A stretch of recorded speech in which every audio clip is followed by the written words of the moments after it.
Sri Kuberan TV நேயர்களுக்கு ஆங்கில புத்தாண்டு நல்வாழ்த்துக்களுடன் ஜோதிடர்கள் சார்பாக வணக்கங்கள். அன்பு நேயர்களுக்கு 2024 ஆங்கில புத்தாண்டு நல்வாழ்த்துக்கள். திரு ரங்கநாதன் அவர்கள் பாரம்பரிய பிரசன்ன ஜோதிடர். அடுத்தபடியாக கும்பகோணம் திரு ஜோதிட சிரோன்மணி ராகம் ராஜ்குமார் ஐயா அவர்கள், ஜோதிட கலைமாமணி ஓம் முருகா அஸ்ட்ரோ தரணி அம்மா அவர்கள். அடுத்தபடியாக பாரம்பரிய பரம்பரை ஜோதிடர் திரு ஏழுமலை ஐயா அவர்கள், திருப்பூர். ஆங்கில புத்தாண்டு இது பார்த்தீங்க அப்படின்னா 1/1/2024 கன்னிகா லக்னத்தில் ஞாயிற்றுக்கிழமையில் மக நட்சத்திரம் 3ஆம் பாதத்தில் கௌளவ கரணத்தில் பிரீத்தி நாம யோகத்தில் தேய்பிரை பஞ்சமி தேதியில் இந்த வருடம் பிறக்க இருக்கு. இந்த வருட கிரக நிலைகள் நம்ம அப்படின்னு எடுத்துக்கும்போது மேஷத்தில் குரு இருக்காங்க. இந்த வருஷம் பிறக்கும்போது இந்த வருஷ பிறப்புக்கு பின்னாடி மே மாதத்தில், அதாவது 1/5/2024 குரு பகவான் ரிஷபராசிக்கு போகிறாங்க, மறுபடியும் மேசராசிக்கு வருவாங்க. இது வந்து வக்ரம் அதிச்சாரம் அப்படின்னு சொல்லக்கூடிய ஒரு அமைப்பு. ஆனால் வருஷத்தினுடைய தொடக்கத்தில் குரு பகவான் மேசராசிலையும், கன்னி ராசியில் கேது பகவானும், கும்ப ராசியில் சனி பகவானும், மீன ராசியில் ராகு பகவானும் வருட கிரகங்களாக சஞ்சரிச்சுக்கிட்டு இருக்காங்க. நம்ம எப்போவுமே ராசி பலன் எடுக்கும்போது வருட கிரகங்களில் கவனத்தில் எடுத்துப்போம். இந்த வருட கிரகங்கள் நிலை அப்படிங்கிறது குரு பகவான் மேஷத்துலேயும், கன்னியில் கேதுவும், கும்பத்தில் சனியும், மீனத்தில் ராகும் இருக்கிறாங்க. இந்த கிரக நிலைகள் 12 ராசிக்காரங்களுக்கும் என்ன விதமான பலன்கள் கொடுக்க போகுது அப்படிங்கிறது தான் நம்ம இந்த ஆங்கில புத்தாண்டில் பார்க்குறோம். இது பார்த்தீங்க அப்படின்னா இந்த ஆங்கில புத்தாண்டு என்ன சொல்லுது நேயர்களுக்கு அப்படின்னா பெரும்பாலும் நற்பலன்களே சொல்லுது. ஏன்னா இந்த நம்ம இப்போ பார்த்தோம் இல்லைங்களா கிரக நிலவரங்கள், அதில் குரு பகவான் பார்த்தீங்கன்னா ஒரு வலிமையான ஒரு நிலையில் காணப்படுறார். இப்போ இந்த குரு பகவான் அப்படிங்கிறது யார் அப்படின்னா முதன்மையான சுப கிரகங்களில் ஒருத்தர். அவர் தான் நல்ல பலன்களை அள்ளி வழங்குவதில் முதன்மையான கிரகம். ஸோ அவர் நல்லா இருந்துட்டார் அப்படின்னாவே அந்த வருடம் சிறப்பாக இருக்கும் அப்படின்னு அர்த்தம். அதை விட இந்த பஞ்சாங்கம் நம்ம படித்தோம் இல்லைங்களா, ஞாயிற்றுக்கிழமை மக நட்சத்திரம், மகம்னாவே ஞானத்துக்குரிய நட்சத்திரம், அது ஆன்மீகத்துக்கான நட்சத்திரம் மக நட்சத்திரம். கன்னிகா லக்னத்திலே கேதிருக்க ஒரு அமைப்பில் இந்த வருடம் பிறக்குது. ஸோ இந்த அமைப்பு இந்த ஆண்டு 12 ராசிக்காரங்களுக்குமே ஒரு ஆன்மீகம் சார்ந்த விஷயங்களுக்கும் பழமையான விஷயங்களை புதுப்பிக்கிறதுக்கும் பாரம்பரியமான விஷயங்களை கடைபிடிக்கிறதுக்குமான ஒரு நல்ல அமைப்பாக இந்த ஆங்கில புத்தாண்டு பிறக்குது. 12 ராசிக்காரர்களுக்கும் எனது வாழ்த்துக்கள். இந்த 2024ஆம் ஆண்டு என்ன சொல்லுது அப்படின்னு பார்த்தோம் அப்படின்னா, இந்த மாதிரி தொழில் பண்ணக்கூடியவங்களுக்கு, வியாபாரிகளுக்கு, பொதுமக்களுக்கு, ஆன்மீகத்தில் ஈடுபடக்கூடியவங்களுக்கு என்ன சொல்லுது அப்படின்னு பார்த்தீங்க அப்படின்னா, குரு பகவான் மேச ராசியில் இருக்கிறது. குரு பகவான் தான் ஆன்மீகத்துக்கான கிரகம், இறை நம்பிக்கைக்கான கிரகம். ஒரு மனிதன் ஒழுக்கத்தோடு வாழணும் அப்படின்னா எந்த பிளான்ட் ஸ்ட்ராங்காக இருக்கணும் அவனுடைய ஜாதகத்தில் அப்படின்னா குரு பகவான் நல்ல நிலையில் இருக்கணும். குரு பகவான் அவருடைய ஜாதகத்தில் நல்ல நிலைமை இருக்கும்போது தான் அவங்க வந்து ஆன்மீக ரீதியான விஷயங்களை கடைபிடித்து சமூக கட்டுப்பாடுகளை கடைபிடித்து வாழக்கூடிய ஒரு அமைப்பில் இருப்பாங்க. இப்போ அந்த அடிப்படையில் பார்க்கும்போது இந்த ஆண்டு மக்கள் எல்லாருமே ஆன்மீக விஷயங்களுக்கு முக்கியத்துவம் கொடுப்பாங்க. இதை ஏன் நம்ம அழுத்தி சொல்கிறோம் அப்படின்னா, கடந்த ஆண்டு நடந்த விஷயங்கள் எல்லாருக்குமே தெரிஞ்சிருக்கும். அதாவது ஆலயங்கள் மூடப்பட்டதாக இருக்கட்டும், ஆலயங்கள் இடிக்கப்பட்டதாக இருக்கட்டும், ஆலயங்களுக்குள்ளே பெட்ரோல் குண்டு வீசப்பட்டதாக இருக்கட்டும், கடந்த ஆண்டினுடைய கிரக நிலைகள் தான் காரணம். இதை நம்ம கடந்த ஆண்டு பலன்களே நம்ம மென்ஷன் பண்ணியிருக்கோம், முன்னாடி நம்ம வீடியோக்களில் நம்ம பதிவிட்டிருக்கோம். இந்த ஆண்டு குரு பகவான் மேசராசிலையும் ராகு பகவான் மீன ராசிக்கும் போகிறது ஒரு சிறப்பான பலன்களை பொதுமக்களுக்கு கொடுக்க இருக்குது. எப்படின்னு கேட்டிங்கன்னா, இந்த ஆலயங்களுக்கு செல்லக்கூடியவங்க, ஆன்மீகத்தில் ஈடுபடக்கூடியவங்களுக்கு இனி தொந்தரவு இல்லை அப்படிங்கிறத தெளிவாக சொல்லுது.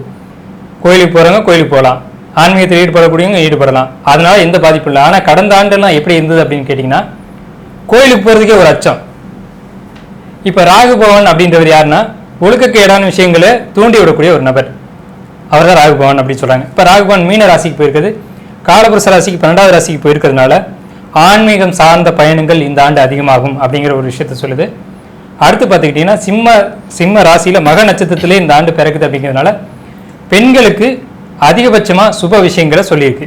இந்த ஆண்டு பெண்களுக்கு சார்பான சட்டங்கள் இயற்றதும், அரசாங்கத்திலேருந்து பெண்களுக்கு உதவிகள் கிடைக்கிறதும் இப்போவே நீங்கள் பார்த்துட்டு இருக்கலாம்.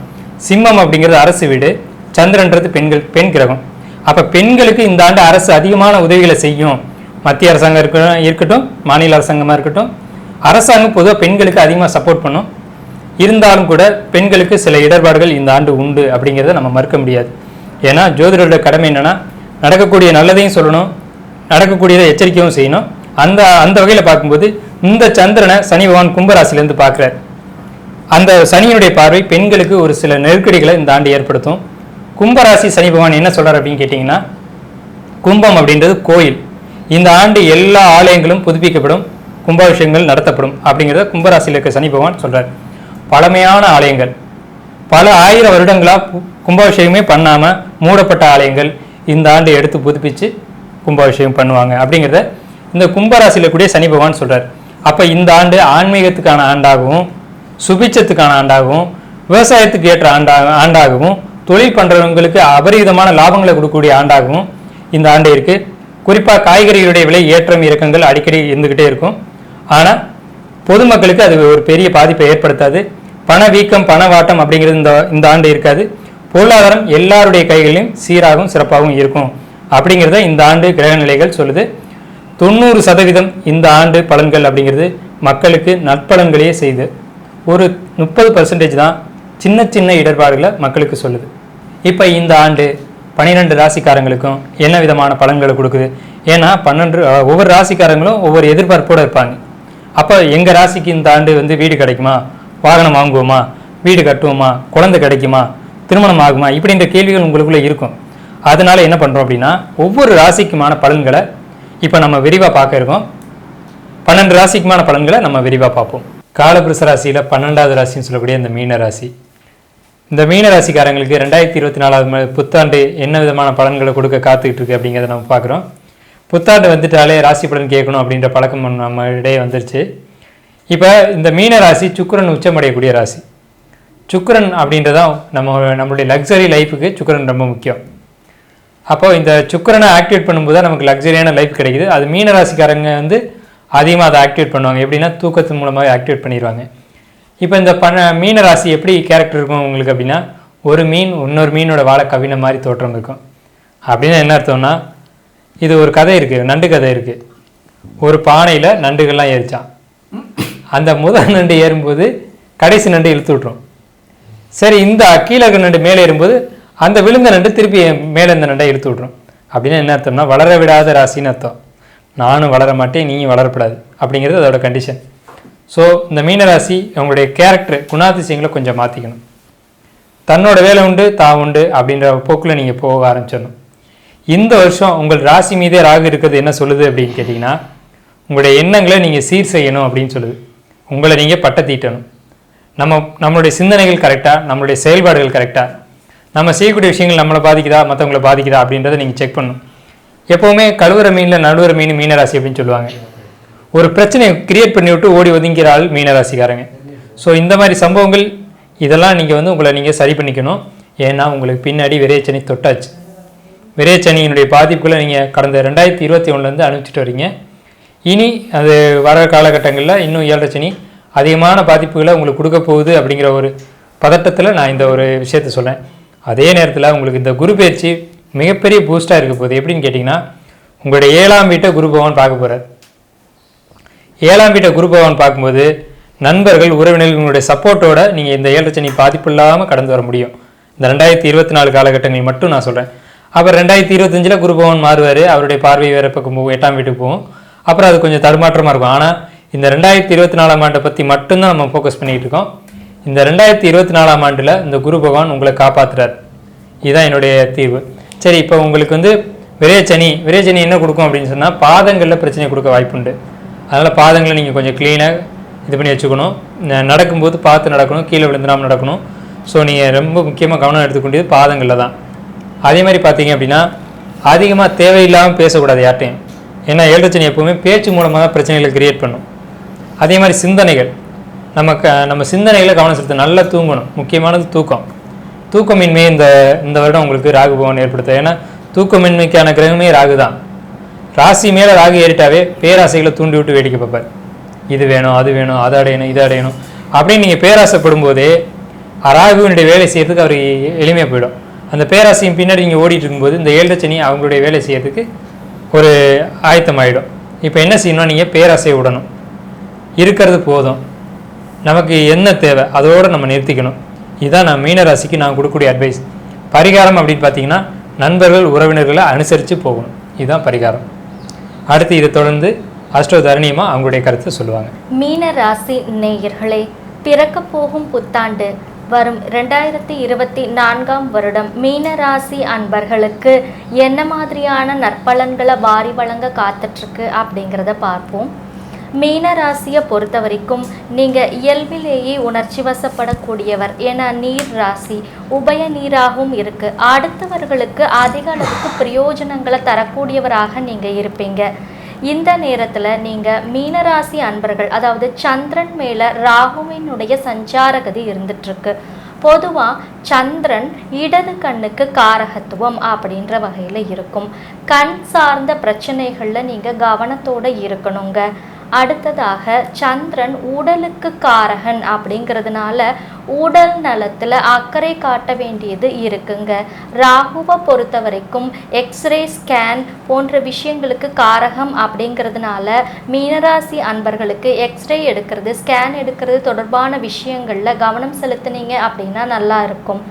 சந்திரன் உங்களினுடைய உணவை குறிக்கக்கூடியவர், மனசை சந்திரன் உணவை குறிக்கக்கூடியவர், மனசை குறிக்கக்கூடியவர்.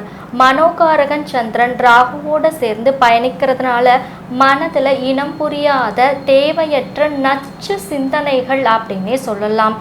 ஏதோ ஒன்று நடக்க போகுது அப்படின்ற மாதிரியான ஒரு பயம், இது நடந்துருமோ அது நடந்துருமோ அப்படி நடந்துருமோ இப்படி நடந்துருமோன்ற ஒரு கற்பனையில் வரக்கூடிய ஒரு பயம் அப்படின்னு இதை சொல்லலாம்.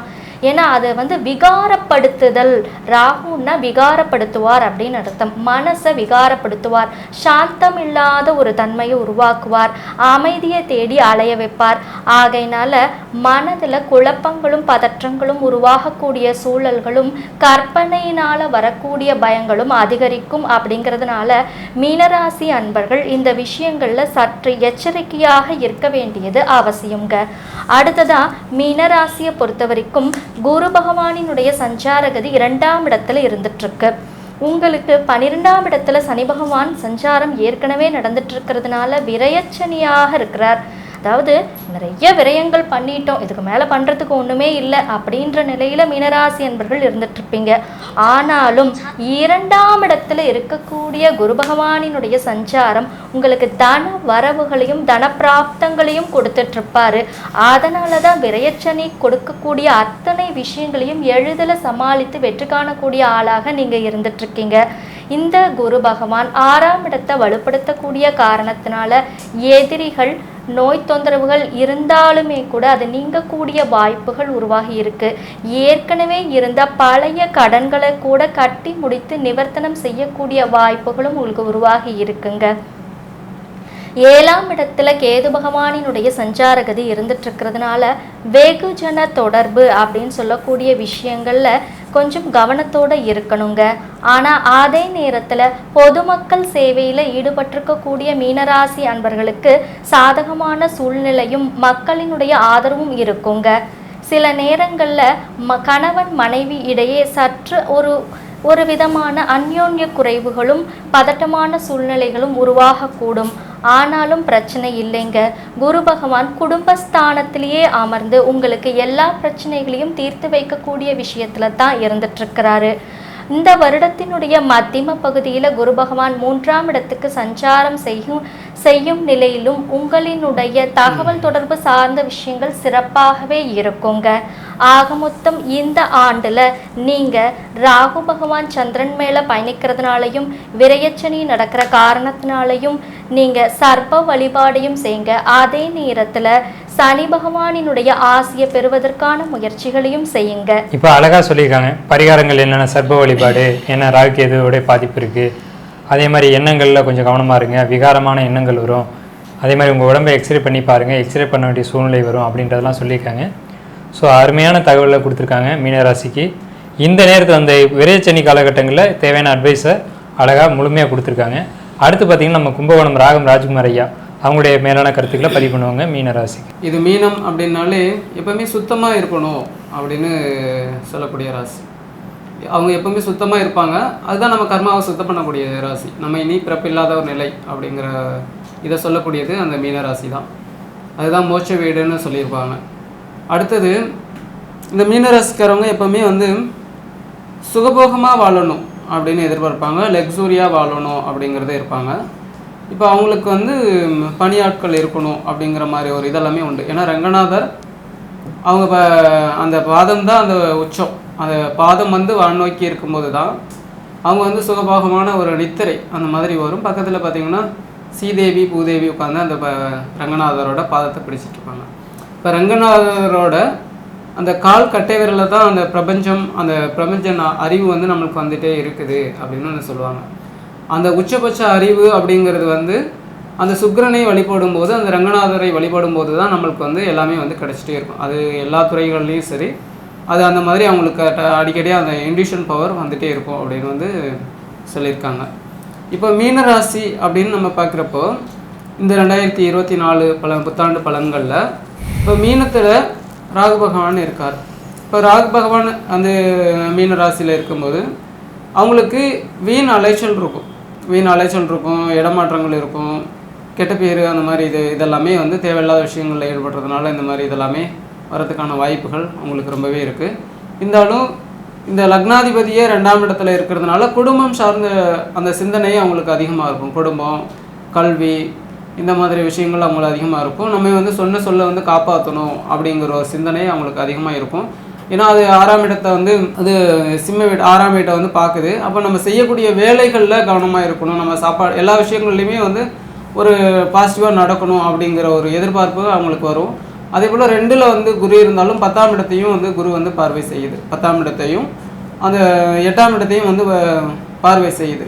அப்போ இந்த பயம் இந்த மாதிரி விஷயங்கள்லாம் நீங்கி தொழிலில் நல்லா மறைமுகமான தொழில்களில், அதாவது மறைமுகமான தொழில் அப்படின்னா உங்களுக்கு இந்த ஜோதிட துறையில் இருக்கவங்க, அமானுஷ மாந்திரிக துறையில் இருக்கிறவங்க, இந்த மாதிரி மீனராசிக்காரவங்களுக்கு நல்ல ஒரு மாற்றத்தை தொழிலில் நல்ல மேன்மை இந்த மாதிரி விஷயங்களுக்கு கொடுக்கும் அவங்களுக்கு வந்து. அதே போல் 7ல் வந்து இப்போ குரு பகவான் 2ல் இருந்து 3ஆவது மாறும்போது 7ஆம் இடத்தை பார்ப்பாங்க, அதாவது கேது இருக்கிற வீட்டை வந்து பார்ப்பாங்க. அப்போ நண்பர்கள் மூலம் குடும்பத்தில் இருக்கக்கூடிய கணவன் மனைக்குள்ள பிரச்சனைகள் இதெல்லாமே வந்து சரியாகும். அதே போல் இவங்களுக்கு குழந்தைகள், குலதெய்வ வழிபாடு இதில் இருக்கக்கூடிய பிணக்குகள் வந்து சரியாகி நல்ல ஒரு சுமூகமான மாற்றத்தை வந்து கொடுக்கும். அது ஆழ்ந்த நாலேஜ் அறிவு ஏற்படும் இந்த நேரத்தில் வந்து. ஏன்னா 5ஆம் இடத்தோட அந்த ராகு வந்து தொடர்பு கொள்றதுனால ஆழ்ந்த அறிவு வந்து ஏற்படும். அதே போல் 9ஓட குரு வந்து பார்க்குது. அந்த 9ஆம் இடத்தை குரு பார்க்க இவங்களுக்கு வந்து மேன்மை வரும், ஆன்மீகத்தில் முன்னேற்றம் இதெல்லாமே வரும். கவனம் அப்படின்னா இப்போ சனி பகவான் 12ல் இருந்து சனி பகவான் விரைய சனியாக நடக்குது. இப்போ சனி அப்படிங்கிறது நிறைய விரைய செலவுக்கான நேரம், அதாவது இப்போ ஒரு முதலீடு போட்டு செய்யலாமா அப்படிங்கிறது அந்த மாதிரி சிந்தனைகள் எல்லாமே வந்து அவங்களுக்கு அதிகமாக இருக்கும். எது செஞ்சாலும் கொஞ்சம் யோசித்து செய்கிறது கொஞ்சம் நல்ல விதமாக இருக்கும். அதே போல் எதிராளியால் எப்பவுமே வந்து இந்த நேரத்தில் கொஞ்சம் நெருடல் அந்த மாதிரி பிரச்சனைகள் இவங்களுக்கு வரும். அதே போல் இப்போ என்னென்னா இப்போ இந்த கேது பகவானை வந்து கணபதி வழிபாடு பண்ணுறது, அது மாதிரி ரொம்ப வயசானவங்களுக்கு உதவி செய்கிறது, வயதான பெண்களுக்கு நம்மளால் முடிஞ்சதை வந்து உதவி செய்கிறது வந்து ரொம்பவே நல்லாயிருக்கும். அதாவது மூதாட்டிகளுக்கு செய்யக்கூடிய உதவி இவங்களுக்கு நல்ல மேன்மையை தரும். இப்போ பார்த்தீங்கன்னா ஐயா என்ன சொல்லியிருக்காங்கன்னா, அந்த சந்திரன் ராகு காம்பினேஷன் ராசி அதிபதி 2ல் நிற்கிறது, அதே மாதிரி அந்த குரு பவன் 9ஆம் பறவையாக 10ஆம் வீட்டை பார்க்குறது, இந்த விஷயங்களும் தொழிலில் நன்மை இதெல்லாம் சொல்லியிருக்காங்க. இப்போ மீனராசிக்கு என்னுடைய அட்வைஸ் என்ன அப்படின்னா, புது தொழில்கள் தொடங்க வேண்டாம், பழைய தொழில்களை கண்டினியூ பண்ணலாம். இல்லை ரொம்ப முடியாத பட்சத்தில் பழைய தொழில்களையும் முடிச்சுட்டு கடனை அடைச்சிட்டு நிம்மதியாக இருக்கலாம். அடுத்து 7ஆம் வீட்டுக்கு எதுக்கு கணபதி வழிபாடு எடுத்துக்கோங்க, பாதக வீடு 7ஆம் வீடு, அதனால் நட்புகளில் பிரச்சனை, கணவன் மனைவி பிரச்சனை இதெல்லாம் சொல்லி அதுக்கான தீர்வையும் அவங்க கொடுத்துருக்காங்க. அடுத்தபடியாக நம்ம திருப்பூர் ஜோதிடர் திரு ஏழுமலை ஐயா அவங்களுடைய கருத்தை பதிவு பண்ணுவாங்க. அதாவது தேவகுருவை வீடாக கொண்ட ஆட்சி வீடாக கொண்ட ஒரு குரு பகவானோட ஆட்சி வீடு. இப்போ இதில் பார்த்தீங்கன்னா இன்றைக்கி வந்து ராசிக்கு 2ஆம் இடத்துல குரு, அதாவது 2, 5, 7, 9, 11 வரதெல்லாம் சிறப்பான இடம்னா அந்த வகையில் இன்றைக்கி 2ஆம் இடத்துல குரு இருக்குது. அப்போ தனஸ்தானத்தில் குரு இருக்கும்போது இவங்க வந்து இன்னைக்கு காலகட்டத்துக்கு பொருளாதாரத்தில் கடன் கொடுக்கக்கூடியவங்க உங்களுக்கு கடன்லாம் நிறைய கொடுப்பாங்க. இப்போ இந்த வருஷம் ஃபுல்லாக 2024 முழுவதுமே உங்களுக்கு பொருளாதாரத்தில் தடை இருக்காது, பொருளாதாரம் வரும். ஆனால் அதே சமயத்தில் 7 சனியும் கூடவே வர்றதால நம்ம அந்த பணத்தை வந்து நம்மளோட பிரயோஜனமான ஒரு விஷயங்களுக்கு மாற்றிக்கணும். ஏன்னா இந்த வாங்குகிற கடனை வீடுகளுக்கோ அசையா சொத்துகளுக்கு முதலீடு போட்டோம்னா இந்த கடன் வந்து அதில் சரியாகிறதுக்கு வாய்ப்பு உண்டு. அதே சமயத்தில் கிட்டத்தட்ட இன்றைக்கி 7ஆம் இடத்த குரு அதாவது ராசியிலேயே ராகு உட்கார்ந்துருக்கு, எந்த ஒரு விஷயத்தையும் பிரமாண்டமாக செய்யக்கூடிய ஒரு வகையில் இருக்குது. அப்படிங்கிறனால இப்போ 7ஆம் இடத்துல கேது, அதே சமயத்தில் குடும்பமோ அல்லது நண்பர்கள் விஷயத்துலேயே ரொம்ப கவனமாக இருக்கணும். மற்றபடி வெளிப்பழக்க வழக்கங்களை ரொம்ப கவனமாக கையாண்டாங்கன்னா இந்த வருஷம் இவங்களுக்கு மீனராசிக்காரங்க வந்து சிறப்பான ஒரு காலமாட்டம் கூடும். வாழ்க்கை வளமுடன். அதாவது எதிரி விரிச்ச வலையில் நீங்கள் சிக்கிறாதீங்கன்னு உங்களை எச்சரிக்கிறாங்க, புரியுதுங்களா? ஏன்னா கேதுன்றது வலை, அது 7ஆம் வீடாக போச்சு. அப்போ நண்பர்கள் உங்களுக்கு வலை விரிக்க வாய்ப்பு உண்டு. அது நண்பர்களாக இருக்கலாம், அல்லது கூட்டாளிகளாக இருக்கலாம், அல்லது மறைமுக எதிரிகளாக இருக்கலாம், எப்படி வேணாலும் இருக்கலாம். ஆனால் உங்களுக்கு 8ஆம் இடம் பலமாக இருக்குது. இப்போதைக்கு 8ஆம் இடத்தை குரு பார்க்குறதுனால உங்களுக்கு எதிராக மறைமுகமாக எந்த விஷயங்களையும் செய்ய முடியாது. ஆனால் உங்கள்கிட்டே பேசி உங்கள் ஆசையை தூண்டி விட்டு, ஏன்னா சந்திரன் மேலே ராகு இருக்கனால உங்கள் பேராசையை தூண்டி விட்டு உங்களை சிக்க வைக்கிறதுக்கான வாய்ப்பு உண்டு அப்படிங்கிறத எச்சரிக்கிறாங்க எல்லாருமே. அதுக்கான தெளிவான பரிகாரங்களும் நம்ம கொடுத்துருக்கோம். இப்போ 12 ராசிக்கு நம்ம நிறைவான 12வது ராசி மீன ராசிக்கான நிறைவான பலன்களை நம்ம இதில் பார்த்துருக்கோம். மீனம் எச்சரிக்கை தேவை, பேச்சுவார்த்தைகளை ரொம்ப எச்சரிக்கை தேவை. ஏன்னா சனியுடைய 3ஆம் பார்வை குருவை பார்க்குறாரு, 2ஆம் வீட்டில் இருக்க குருவை பார்க்குறாரு. பேச்சில் ரொம்ப எச்சரிக்கையாக இருக்கணும், வம்பு வழக்கு இதெல்லாம் ஈடுபடக்கூடாது அப்படிங்கிறத சொல்லி நம்ம மீனராசிக்கான பலன்களை நிறைவு செய்வோம். நன்றி. ஸ்ரீ குபேரன் டிவியை பார்த்தமைக்கு நன்றிகள். மேலும் இது போன்ற தகவல்களை தெரிந்து கொள்ள ஸ்ரீ குபேரன் டிவியை சப்ஸ்கிரைப் செய்யுங்கள். மறக்காமல் பெல் ஐக்கானை கிளிக் செய்யுங்கள்.